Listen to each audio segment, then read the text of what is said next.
കഴിഞ്ഞ എപ്പിസോഡിൽ നമ്മൾ ചർച്ച ചെയ്തത് ഒരു വിദ്യാർത്ഥിക്ക് ഉണ്ടായിരിക്കേണ്ട 5 ഗുണങ്ങളെക്കുറിച്ചാണ്. അത് നീതിസാരം എന്ന് പറയുന്ന പുസ്തകത്തെ ആസ്പദമാക്കിയാണ്. ആ 5 ഗുണങ്ങൾ ഇവയാണ്. 1. ജീർണ വസ്ത്രം, അല്പാഹാരം, കാകദൃഷ്ടി, ഭഗധ്യാനം, ശ്വാനനിദ്ര. അത് അവസാനിപ്പിച്ചപ്പോൾ ഞാൻ പറഞ്ഞു, എൻ്റെ ഇത്രയും കാലത്തെ അധ്യാപന പരിചയത്തിൽ നിന്ന് ഒരു വിദ്യാർത്ഥിക്ക് ഉണ്ടായിരിക്കേണ്ട ഗുണങ്ങൾ ഏതൊക്കെയെന്ന് എൻ്റെ മനസ്സിൽ തോന്നിയിട്ടുള്ള കാര്യങ്ങൾ അടുത്ത എപ്പിസോഡിൽ നിങ്ങളുമായി പങ്കുവയ്ക്കാമെന്ന്. അതാണ് ഇന്ന് നമ്മൾ ചെയ്യുന്നത്. ഞാൻ അത് ഒരു എസ് എന്ന് പറയുന്ന അക്ഷരത്തിൽ തുടങ്ങുന്ന കുറച്ച് വാക്കുകളാണ് നിങ്ങളുടെ മുന്നിൽ അവതരിപ്പിക്കുന്നത്. എസ് എന്ന് പറയുന്ന അക്ഷരം കൊണ്ട് തുടങ്ങുന്ന കുറച്ച് വാക്കുകൾ. ഒരു ഒന്നാമത്തേത്, എനിക്ക് ഏറ്റവും ആവശ്യമെന്ന് തോന്നിയ ഒരു ഗുണം സാക്രിഫൈസിങ് ആണ്. Sacrificial mentality. അതാണ് ഒരു വിദ്യാർത്ഥിക്ക് ഉണ്ടായിരിക്കേണ്ട ഏറ്റവും വലിയ ഗുണം. സാക്രിഫിഷ്യൽ മെൻറ്റാലിറ്റി, ത്യജിക്കാനുള്ള ആ മനോഭാവം. ഒരു നല്ല വിദ്യാർത്ഥിക്ക് പല സുഖ സൗകര്യങ്ങളും ത്യജിക്കേണ്ടതായിട്ട് വരും, പലതും ഉപേക്ഷിക്കേണ്ടതായിട്ട് വരും. ഏതൊക്കെയാണ് ഉപേക്ഷിക്കേണ്ടതായിട്ട് വരുന്നത്? ആ വിദ്യാർത്ഥിയുടെ പഠനത്തിന് തടസ്സമായി നിൽക്കുന്നത് എന്തോ അതെല്ലാം. അത് കുറച്ച് കോമൺ ടോപ്പിക്കുകളുണ്ട്. പക്ഷേ ഓരോ വിദ്യാർത്ഥിക്കും അവനവൻ്റേതായ ചില കാര്യങ്ങൾ ത്യജിക്കേണ്ടിയിരിക്കുന്നു. കാരണം ഒരു വിദ്യാർത്ഥിക്ക് പഠനത്തിന് തടസ്സമായി നിൽക്കുന്ന കാര്യങ്ങളാവില്ല വേറൊരു വിദ്യാർത്ഥിക്ക് പഠനത്തിന് തടസ്സമായി നിൽക്കുന്നത്. ആഹാരം, അത് അമിതമായ ആഹാരം ത്യജിക്കേണ്ടി വരും. ആഹാരം ത്യജിക്കണം. അതുപോലെ loose talk, over eating, over talkativeness, over sleeping, ഇങ്ങനെ പല കാര്യങ്ങളും ത്യജിക്കേണ്ടതായിട്ടുണ്ട്. എത്രമാത്രം ഇത്തരം കാര്യങ്ങൾ ത്യജിക്കുന്നുവോ അത്രയുമാണ് ആ വിദ്യാർത്ഥി ജീവിതത്തിൽ ഉയരങ്ങളിലേക്ക് എത്തുക. ഞാൻ കുട്ടികളോട് പറയുന്ന ഒരു വാക്ക് ഇത്, if you want to go up you have to give up. അതാണ്, നിങ്ങൾക്ക് ഉയരങ്ങളിലേക്ക് പോകണം എന്ന് നിങ്ങൾ ആഗ്രഹിക്കുന്നുണ്ടോ എങ്കിൽ നിങ്ങൾ ഉപേക്ഷിക്കാൻ തയ്യാറാവണം. ഇത് ഞാൻ ഒരു ശാസ്ത്രത്തിൻ്റെ ദൃഷ്ടിയിലൂടെ പറഞ്ഞ് മനസ്സിലാക്കി കൊടുക്കാറുണ്ട്. അന്തരീക്ഷത്തിൽ പല കാര്യങ്ങളെക്കുറിച്ച് പഠിച്ചിരുന്നത് മുമ്പ്, ഈ സാറ്റലൈറ്റൊക്കെ വരുന്നതിന് മുമ്പ് പഠിച്ചിരുന്നത് ബലൂണുകളിൽ മുകളിൽ പോയിട്ടാണ്. ഒരു സെർട്ടൺ ഹൈറ്റിൽ ചെന്ന് അവിടുത്തെ റീഡിങ്ങുകളൊക്കെ എടുത്തതിന് ശേഷം ഇനിയും ഉയരത്തിലേക്ക് പോകണമെങ്കിൽ അവർ ചെയ്തിരുന്നത് ഒരു സാൻഡ് ബാഗ് എടുത്ത് താഴെ ഇടുക എന്നുള്ളതാണ്. സാൻഡ് ബാഗ് ഉപേക്ഷിക്കും, അവർ കൊണ്ടുപോയിട്ടുണ്ടാവും, ആ സാൻഡ് ബാഗ് കൊണ്ടുപോയിട്ടുണ്ടാവും. അതേപ്പറ്റി ഒന്നും ഡീറ്റെയിൽസ് ഞാൻ പറയുന്നില്ല, വേറൊരു എപ്പിസോഡിൽ പറഞ്ഞതാണ്. അതുകൊണ്ട് ആ സാൻഡ് ബാഗ് എടുത്ത് താഴെ ഇടുമ്പോൾ കുറച്ചും കൂടി ഉയരത്തിലേക്ക് പോകാനായിട്ട് കഴിയും. അപ്പോൾ എന്തുമാത്രം ഉയരത്തിലേക്ക് പോയി എന്നുള്ളത് എന്തിനെ ആശ്രയിച്ചിരിക്കും? എത്ര സാൻഡ് ബാഗ് ഉപേക്ഷിച്ചു എന്നുള്ളതാണ്. ഉയരത്തിലേക്ക് പോകാനുള്ള കാരണമോ സാൻഡ് ബാഗ് ഉപേക്ഷിക്കാൻ തയ്യാറായത് ആണ്. ഇനി ഇത് സാൻഡ് ബാഗിൻ്റെ കേസ് മാത്രമല്ല, ചിലപ്പോൾ നല്ല നല്ല കാര്യങ്ങൾ ചിലപ്പോഴും ഒക്കെ ഉപേക്ഷിക്കേണ്ടി വരും. പല നല്ല കാര്യങ്ങൾ ഉപേക്ഷിക്കേണ്ടി വരും. ഞാൻ ഓർക്കുന്നു, ഞാൻ പഠിക്കുന്ന കാലത്ത് 1956 ഞാൻ കോളേജിൽ ചേർന്നത്. 60 എറണാകുളത്ത് ഒരു ഏഷ്യൻ കപ്പ് ഫുട്ബോൾ ഉണ്ടായിരുന്നു. എൻ്റെ ഹോസ്റ്റലിലെ കുട്ടികൾ മിക്കവാറും എല്ലാവരും എല്ലാ കളികളും പോയി കണ്ടിരുന്നു, എല്ലാ കളികളും. പക്ഷെ ഞാൻ ഈ കളി നടക്കുന്നത് പരീക്ഷയുടെ കാലഘട്ടത്തിലും കൂടിയാണ്. അത്രയും ആ കാലഘട്ടത്തിലാണ് കളി നടക്കുന്നത്. 4 ടീമുകളാണ് അതിനകത്ത് കളിക്കുന്നത്.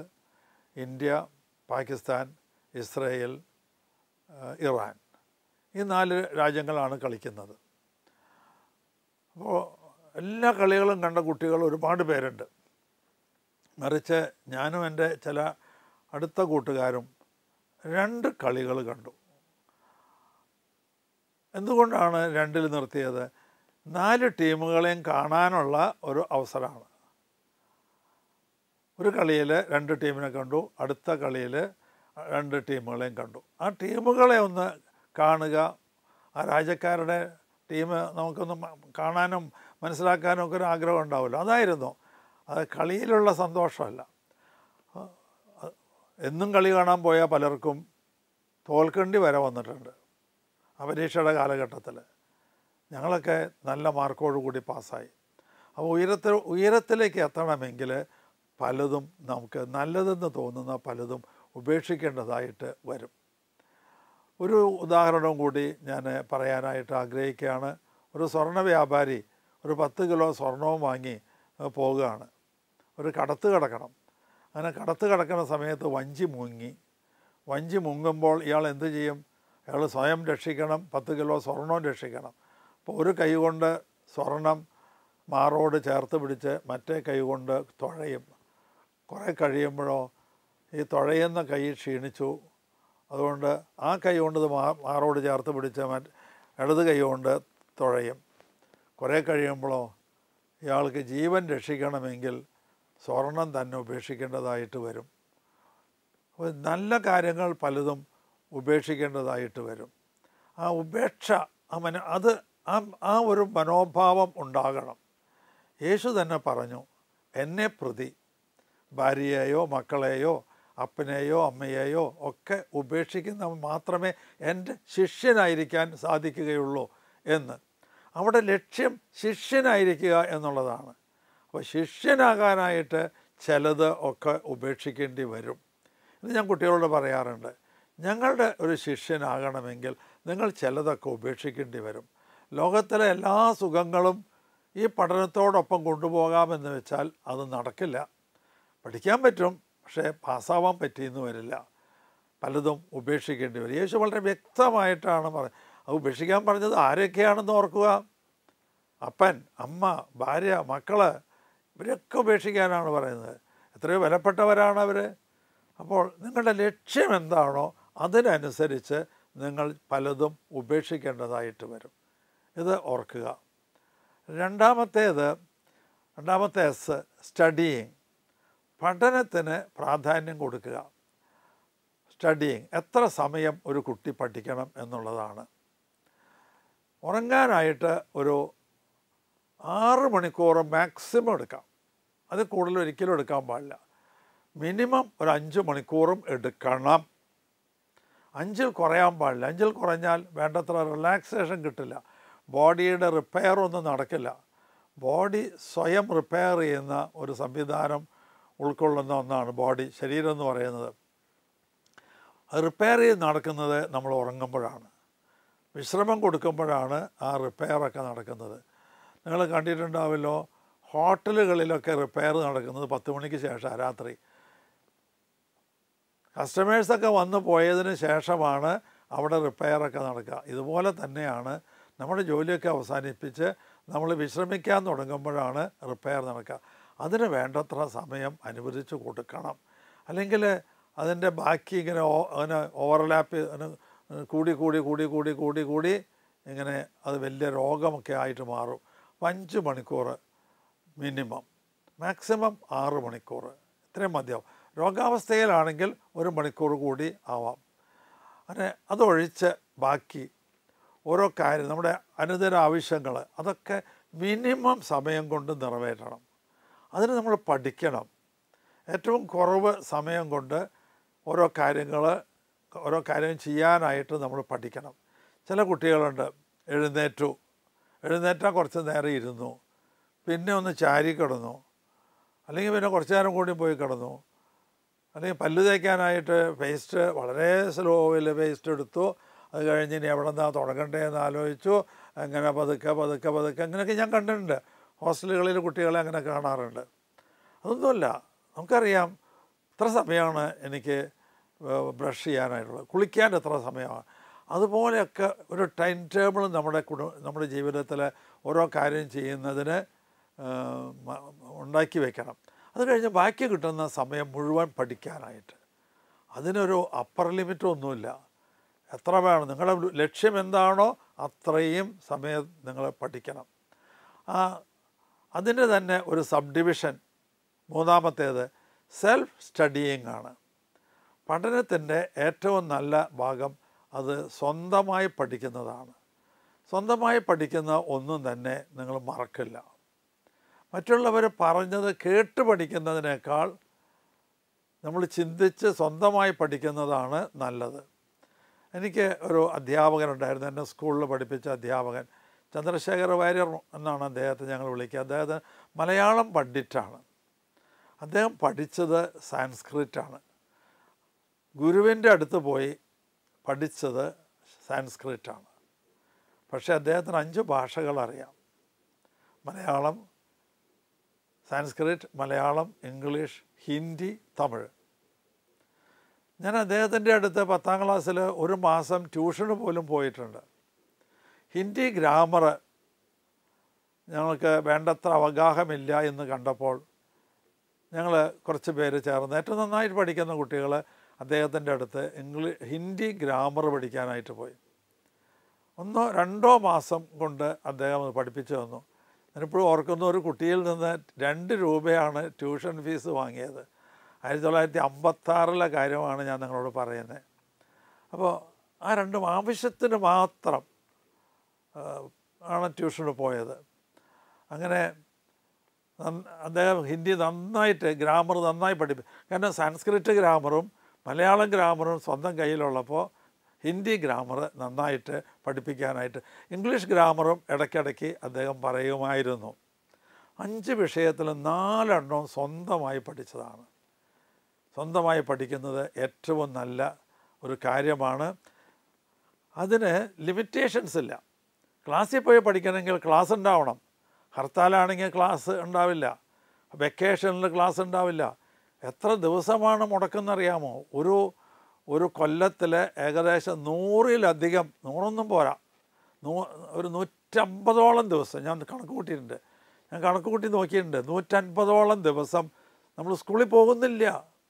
Onam vacation, Christmas vacation, second Saturday, എല്ലാ സൺഡേകൾ, പിന്നെ നിങ്ങൾക്ക് ഏപ്രിൽ, മെയ്, 100 ചില്ലാനം ദിവസമാണ്. 150ഓളം തന്നെയുണ്ട് ദിവസം നിങ്ങൾ സ്കൂളിൽ പോകുന്നില്ല. സ്വന്തമായി പഠിക്കാത്ത കുട്ടിക്ക് ആ ദിവസങ്ങളൊന്നും പഠിക്കാൻ പറ്റില്ല. എന്നാൽ സ്വന്തമായി പഠിക്കുന്ന കുട്ടിക്കോ ആ ദിവസങ്ങളിലും പഠിക്കാം. സ്കൂളിൽ സമരമാണ്, ഹർത്താലാണ്, ബസ് സ്ട്രൈക്കാണ്, അല്ലെങ്കിൽ മഴ ഹോളിഡേ വന്നു, മഴ ഹോളിഡേ ഡിക്ലെയർ ചെയ്തു, നിങ്ങളെ അതൊന്നും ബാധിക്കില്ല. സെൽഫ് സ്റ്റഡീസ് നടത്തുന്ന ആൾക്ക് ഇതൊന്നും ഒരു വൈതരണിയായി മാറില്ല, തടസ്സമായി മാറില്ല. ഒരു ക്യാരക്ടറുണ്ടല്ലോ, ഏകലവ്യൻ എന്ന് പറയുന്നൊരു ക്യാരക്ടറിനെ കുറിച്ച് നിങ്ങൾ കേട്ടിട്ടുണ്ടാവും. ഏകലവ്യൻ ഗുരുവിൻ്റെ ഒരു പ്രതിമ ഉണ്ടാക്കി വെച്ച് ആ പ്രതിമയെ ധ്യാനിച്ചിട്ടാണ് പഠിച്ചത്. ഗുരു പഠിപ്പിച്ച അർജുനനെ വെല്ലുമോ എന്ന് ഗുരുവിനൊരു സംശയം തോന്നിയതുകൊണ്ട് ഗുരു ഏകലവ്യനെ വിളിച്ച് എൻ്റെ പ്രതിമ വെച്ചല്ലേ നീ പഠിച്ചത്, ഞാനാണ് നിൻ്റെ ഗുരു, എനിക്ക് ദക്ഷിണ തന്നിട്ടില്ല നീ, അപ്പോൾ എന്ത് വേണം, നിൻ്റെ പെരുവിരലാണ് എനിക്ക് വേണ്ടത്, അത് മുറിച്ച് കൊടുത്തു. അപ്പോൾ സെൽഫ് സ്റ്റഡീസ് അതുകൊണ്ടുണ്ടാകുന്ന മെച്ചം ഒരിക്കൽ കൂടി വെളിപ്പെട്ട് വരികയാണ് ഈ കഥയിലൂടെ. അപ്പോൾ സെൽഫ് സ്റ്റഡീസ്. 4-മത്തേത് ഒരു സ്പിരിച്വൽ ആയിരിക്കണം. ആ വിദ്യാർത്ഥി സ്പിരിച്വൽ വിദ്യാർത്ഥി ആയിരിക്കണം. സ്പിരിച്വൽ എന്ന് പറഞ്ഞാൽ എന്താണ്? അതിന് നമുക്ക് പലപ്പോഴും ഒരു മുഴുവനായിട്ട് അർത്ഥം മനസ്സിലാവാത്തൊരു വാക്കാണ്. പലരുടെയും വിചാരം കുറേ പ്രാർത്ഥിക്കുകയും പള്ളിയിൽ പോവുകയും വേദപുസ്തകം വായിക്കുകയും ഒക്കെ ചെയ്താൽ സ്പിരിച്വൽ ആണെന്നാണ്. ആവണമെന്നില്ല. ശരിക്കും സ്പിരിച്വൽ എന്നുള്ള വാക്കിൻ്റെ അർത്ഥം ഇതാണ്: വേൾഡിലി ആയിട്ടുള്ള ഒരാൾ ആരാണ്? ആ വേൾഡിലി ആയിട്ടുള്ള ആൾ, ഞാൻ ഉദാഹരണം പറയാം. എനിക്ക് വിശക്കുന്നു, എനിക്ക് ഭക്ഷണം വേണമെന്ന് തോന്നുന്ന ആൾ ഒരു ഭൗതികനാണ്. എനിക്ക് വിശക്കുന്നു, എനിക്ക് ഭക്ഷണം വേണമെന്ന് ചിന്തിക്കുന്നവൻ തികഞ്ഞ ഒരു ഭൗതികനാണ്. എന്നാൽ എൻ്റെ സഹോദരന് വിശക്കുന്നു, അവനും ഭക്ഷണം വേണം എന്നെപ്പോലെ എന്ന് വിചാരിക്കുന്ന ഒരു വ്യക്തി, അവൻ ആധ്യാത്മികനാണ്. അത് സ്പിരിച്വൽ എന്ന് പറയുന്നത് അതാണ്. തന്നെ കാണുന്നത് പോലെ മറ്റുള്ളവരെയും കാണാൻ കഴിയുന്ന വ്യക്തിയാണ് സ്പിരിച്വലായിട്ടുള്ള വ്യക്തി. യേശു അത് വളരെ കൃത്യമായിട്ട് പറഞ്ഞു. മറ്റുള്ളവർ നിനക്ക് എന്ത് ചെയ്ത് തരണമെന്ന് നീ ആഗ്രഹിക്കുന്നുവോ അതുപോലെ മറ്റുള്ളവർക്ക് നീയും ചെയ്യുക. അതാണ് സ്പിരിച്വാലിറ്റി എന്ന് പറയുന്നത്. മറ്റുള്ളവർ നിനക്ക് എന്ത് ചെയ്ത് തരണം എന്ന് നീ ആഗ്രഹിക്കുന്നുവോ അതുപോലെ നീ അവർക്കും ചെയ്തു കൊടുക്കുക. മറ്റുള്ളവരുടെ സാന്നിധ്യം റെക്കഗ്നൈസ് ചെയ്യുന്നവൻ, ആ വ്യക്തിയെ സഹായിക്കാൻ ആഗ്രഹിക്കുന്നവൻ ആണ് സ്പിരിച്വാലിറ്റി. ഇന്ന് പലർക്കും സ്പിരിച്വാലിറ്റി ഇല്ല. പലരും റിലീജിയസാണ്. മതത്തെക്കുറിച്ചൊക്കെ, മത ആചാരങ്ങളൊക്കെ അനുഷ്ഠിക്കുന്നവരാണ്. മതാചാരങ്ങൾ അനുഷ്ഠിക്കുന്ന വ്യക്തി സ്പിരിച്വലായിക്കൊള്ളുന്നത്, ആധ്യാത്മികത ഉള്ളവനാകണം എന്നില്ല. അപ്പോൾ മതാത്മകതയല്ല നമുക്ക് വേണ്ടത്, അത് വേണം. അതോടൊപ്പം മതാത്മകതയോടൊപ്പം നമുക്ക് വേണ്ടത് ഈ സ്പിരിച്വാലിറ്റി, ആധ്യാത്മികത. ആധ്യാത്മികതയും മതാത്മകതയും രണ്ടാണ്, പക്ഷേ റിലേറ്റഡ് ആണ് എന്നുകൂടി എനിക്ക് പറയാനായിട്ട് തോന്നുകയാണ്. അപ്പോൾ സ്പിരിച്വാലിറ്റി. ഇനി അഞ്ചാമത്തേത് അവനൊരു സബ്മിസീവ് നേച്ചറുള്ള ഒരു വ്യക്തിയായിരിക്കണം. സബ്മിസീവ്, വിനയ സ്വഭാവമുള്ള ഒരു വിദ്യാർത്ഥി എപ്പോഴും വിനയ സ്വഭാവമുള്ളവരായിരിക്കണം. ഞാൻ എൻ്റെ അധ്യാപക ജീവിതത്തിൻ്റെ തുടക്കകാലത്തൊക്കെ കണ്ടിട്ടുണ്ട്, അധ്യാപകരൊന്നും പല വീട്ടിലെയും കുട്ടികൾ മാനിക്കാറില്ല. ഞാൻ തൃശ്ശൂർ പട്ടണത്തിൽ വന്നിട്ട് ഇപ്പോൾ 57 കൊല്ലമായി. പഠിപ്പിക്കാൻ തുടങ്ങിയിട്ട് 58 വർഷവും. 57 വർഷത്തിൻ്റെ ഉള്ളിൽ ഞാൻ ഒരുപാട് പേരെ കണ്ടിട്ടുണ്ട്. ആദ്യ കാലഘട്ടങ്ങളിലൊക്കെ വലിയ പണക്കാരുടെ വീട്ടിലെ കുട്ടികൾ അധ്യാപകരെ ഒന്നും ബഹുമാനിക്കാത്തവർ പലരും കണ്ടിട്ടുണ്ട്. ആ സബ്മിസീവ് നേച്ചറില്ല. ഗുരു ശിഷ്യനേക്കാൾ വലിയവനാണ് എന്ന് യേശു പറഞ്ഞിട്ടുണ്ട്.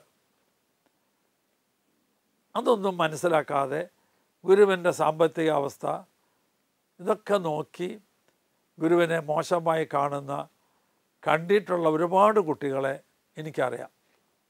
മറിച്ച് എല്ലാവരും സബ്മിസീവ് ആവണം. ഇതുപോലെ ഒരു കാര്യം കൂടി ഞാൻ കണ്ടിട്ടുണ്ട്. അന്ന് ഉയർന്ന ഉദ്യോഗസ്ഥന്മാരുടെ മക്കൾ, അവരും ഇതുപോലെ തന്നെയാണ്. അവർ ബഹുമാനിക്കുന്നതിൽ അങ്ങനെ മുന്നിട്ട് നിൽക്കുന്നു എന്നൊന്നും ഞാൻ ഒരിക്കലും പറയില്ല. അധ്യാപകനേക്കാൾ ഞാൻ ആരോ ശ്രേഷ്ഠനാണ് എന്ന് ഒരു തോന്നൽ ഒരു വിദ്യാർത്ഥിക്ക് ഉണ്ടായാൽ അവൻ്റെ കൂമ്പ് ഇങ്ങനെ മുരടിച്ച് പോകും എന്നാണ് എനിക്ക് തോന്നിയിട്ടുള്ളത്. അപ്പോൾ ഒരു സബ്മിസീവ് നേച്ചർ ഉണ്ടാവണം, വിനയ സ്വഭാവം ഉണ്ടാവണം. അത് ആർട്ടിഫിഷ്യലായിട്ടുള്ള വിനയ സ്വഭാവമാകരുത്, മറിച്ച് ഉള്ളിൻ്റെ ഉള്ളിൽ നിന്ന് വരണതായിരിക്കണം. അതും എൻ്റെ മനസ്സിലുണ്ട്. ഞങ്ങൾക്ക് ഒരു അധ്യാപകനുണ്ടായിരുന്നു. അദ്ദേഹത്തിൻ്റെ പേര് രാഘവൻ മാസ്റ്റർ എന്നാണ്. അദ്ദേഹം ഇലക്ട്രോണിക്സൊക്കെ അന്ന് ഇങ്ങനെ തുടങ്ങി വരണേ ഉള്ളൂ. വാൽവ് ഇതൊക്കെ തുടങ്ങി. ഞങ്ങളാണ് MSc ആദ്യത്തെ ബാച്ച് പഠിക്കുന്നത്. ഇലക്ട്രോണിക്സ് പഠിക്കുന്നത് ആദ്യത്തെ ബാച്ചാണ്. ഒരു പേപ്പറൊക്കെ വന്നത് അന്നാണ്. അപ്പോൾ അത് പ്രാക്ടിക്കൽ അറിയാവുന്ന ഒരു അധ്യാപകനാണ് അന്ന് മഹാരാജാസിലുള്ളൂ. കേരളത്തിൽ തന്നെ വളരെ കുറച്ച് ആൾക്കാരേ ഉള്ളൂ ഇലക്ട്രോണിക്സ് അറിയാവുന്ന. രാഘവൻ മാസ്റ്റർ ആണെങ്കിൽ വെറും BSc മാത്രമേ ഉള്ളൂ. അപ്പോൾ MScക്ക് പഠിക്കുന്ന ആളുകളോട് സാറിന് എന്തോ ഒരു ഉള്ളിൻ്റെ ഉള്ളിൽ ഒരു വിഷമമൊക്കെ ഉള്ളത്. അപ്പോൾ ചെന്ന് ഞങ്ങൾ ചോദിച്ചു കഴിഞ്ഞാൽ പറയും, തനിക്ക് ഓംസ് ലോ അറിയോ? അപ്പോൾ അറിയാം എന്ന് പറഞ്ഞാൽ അദ്ദേഹം പിന്നെ മൈൻഡ് ചെയ്യില്ല.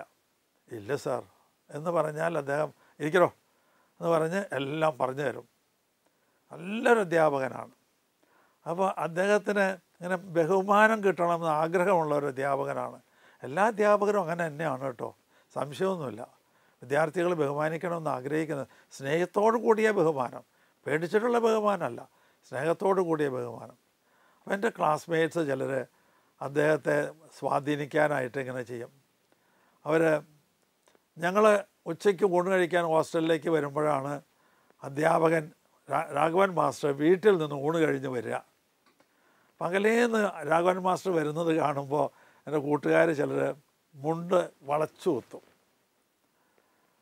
കുത്തിയിട്ട് അതുവരെ നിർത്തിയിട്ട് നടന്നിരുന്ന വളച്ചു കുത്തിയിട്ട് സാറിൻ്റെ അടുത്ത വരുമ്പോൾ പെട്ടെന്ന് മുണ്ടങ്ങ് അഴിച്ചിടും, വളച്ചുകുത്ത് അഴിച്ചിടും. ഇത് കാണുമ്പോൾ മാഷ്ക്ക് ബഹുമാനിച്ചു എന്നൊരു തോന്നലുണ്ടാവുമല്ലോ. അതൊക്കെ ആർട്ടിഫിഷ്യലായിട്ടുള്ള ഇതാണ്. മറിച്ച് എല്ലാ വിദ്യാർത്ഥികളും അധ്യാപകരെ റെസ്പെക്റ്റ് ചെയ്യുന്ന, അതായത് ഒരു സബ്മിസീവ് നേച്ചർ, എപ്പോഴും സാർ എന്ന് ചോദിച്ച് ചേർത്ത് വിളിക്കുക, അങ്ങനെ ഒക്കെയുള്ള ഒരു സബ്മിസീവ് നേച്ചർ. ക്ലാസ്സിൽ ഒരു അധ്യാപകൻ ചോദ്യം ചോദിക്കുമ്പോൾ അല്ലെങ്കിൽ നമ്മളോട് സംസാരിക്കുമ്പോൾ നമ്മൾ എഴുന്നേറ്റ് നിൽക്കണം. എന്തെങ്കിലും സ്വീകരിക്കുമ്പോൾ എഴുന്നേറ്റ് നിന്ന് സ്വീകരിക്കണം. സാറിന് കൊടുക്കുമ്പോൾ രണ്ട് കൈകൾ കൊണ്ട് സ്വീകരിക്കുക, രണ്ട് കൈകൾ കൊണ്ട് കൊടുക്കുക, എഴുന്നേറ്റ് നിന്ന് സ്വീകരിക്കുക, എഴുന്നേറ്റ് നിന്ന് കൊടുക്കുക. ഇതൊക്കെ ഒരു സബ്മിസീവ് നേച്ചർ ഉള്ള കുട്ടിയുടെ ലക്ഷണങ്ങളാണ്. ഇനിയുള്ളത് സീക്കിങ്. അടുത്തത് സീക്കിങ്. എന്ത് സീക്കിങ് പലതരത്തിലാവാം. ഒന്ന് സീക്കിങ് നോളജ്, അറിവ്. അന്വേഷണ ത്വരയുള്ള ഒരു വ്യക്തിയായിരിക്കണം ഒരു വിദ്യാർത്ഥി. എന്ത് കണ്ടാലും എന്താ അങ്ങനെ എന്ന് ചോദിക്കാനുള്ള ഒരു ആഗ്രഹം, ഒരു മനോഭാവം കുട്ടിക്കുണ്ടാകും. എന്താ അങ്ങനെ, എന്തുകൊണ്ടിങ്ങനെ. ഞാൻ ഇന്ന് പോലും എൻ്റെ സഹ അധ്യാപകരോട് ചോദിക്കുകയായിരുന്നു. പള്ളിയിൽ നിന്ന് കുർബാന കഴിഞ്ഞ് ഇറങ്ങി വരുമ്പോൾ സഹ അധ്യാപകരും ചിലർ കൂടെ ഉണ്ടായിരുന്നു. അപ്പോൾ ഞാൻ ചോദിച്ചു, എന്താ മാഷേ ഇത് ഇങ്ങനെ ആയതിൻ്റെ കാരണം എന്താ? ഇങ്ങനെയാണെന്ന് എല്ലാവർക്കും അറിയാം, പക്ഷേ എന്തുകൊണ്ടാണ് അത് പോസിറ്റീവായിരിക്കുന്നത്, എന്തുകൊണ്ടാണ് ഇത് നെഗറ്റീവായിരിക്കുന്നത്? Why is it so? അതിൻ്റെ കാരണമാണ് കലാകാലങ്ങളായിട്ട് പഠിപ്പിക്കുന്നതാണ്. പക്ഷെ എനിക്ക് തോന്നിയ ഒരാശയം, ഇതെന്തുകൊണ്ടിങ്ങനെ എന്നൊന്ന് കണ്ടുപിടിക്കണമെന്ന് ഞാൻ ചിന്തിച്ചു. ഞാൻ അധ്യാപകനോട് ചോദിച്ചു. അപ്പോഴേക്കും വേറൊരു അധ്യാപകനും കൂടി വന്നു. ഞാൻ രണ്ടുപേരോടായിട്ട് ചോദിച്ചു, എങ്ങനെയാണ്?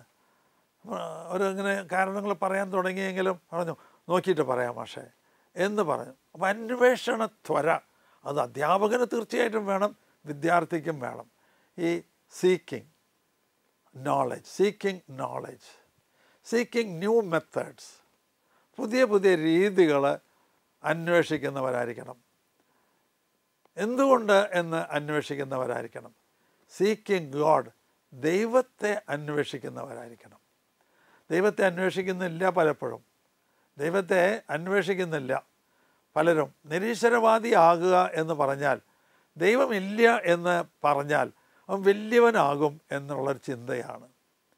യൂറി ഗഗാറിൻ ആദ്യത്തെ ബഹിരാകാശ സഞ്ചാരിയാണ്. അദ്ദേഹം മടങ്ങി വന്നിട്ട് പറഞ്ഞത് എന്താണെന്നോ, ഞാൻ അവിടെയൊക്കെ അന്വേഷിച്ചിട്ട് ദൈവത്തെ അവിടെയൊന്നും കണ്ടില്ല. അപ്പം അങ്ങനെ പറഞ്ഞാൽ അതൊരു വലിയ കാര്യമാണെന്ന് തോന്നുകയാണ്. ദൈവനിഷേധികളാകുന്നത് മറ്റുള്ളവരുടെ മുൻപിൽ ഒരു വലിയ ആളാവും എന്ന് ചിന്തിക്കുന്നവരാണ് പലരും. പക്ഷേ ദൈവനിഷേധികളല്ല, ദൈവത്തെ അന്വേഷിക്കുന്നവരാണ്. അന്വേഷിക്കുമ്പോഴാണ് നമുക്ക് കണ്ടെത്താൻ കഴിയുള്ളൂ. യേശു വളരെ കൃത്യമായിട്ട് പറഞ്ഞു, അന്വേഷിക്കുവിൻ നിങ്ങൾ കണ്ടെത്തും. അന്വേഷിക്കാത്തത് കൊണ്ടാണ് ദൈവത്തെ നമുക്ക് കണ്ടെത്താനായിട്ട് സാധിക്കാത്തത്. അങ്ങനെ അന്വേഷിക്കുമ്പോൾ ദൈവം നമ്മളെ വെളിപ്പെടുത്തി, അറിവ് അന്വേഷിക്കുമ്പോൾ ദൈവം അറിവ് നമുക്ക് വെളിപ്പെടുത്തി തരും. ദൈവത്തെ അന്വേഷിക്കുമ്പോൾ ദൈവത്തെ തന്നെ വെളിപ്പെടുത്തി തരും. എൻ്റെ സമയം ആയതുകൊണ്ട് ഞാനിന്ന് നിർത്തുന്നു.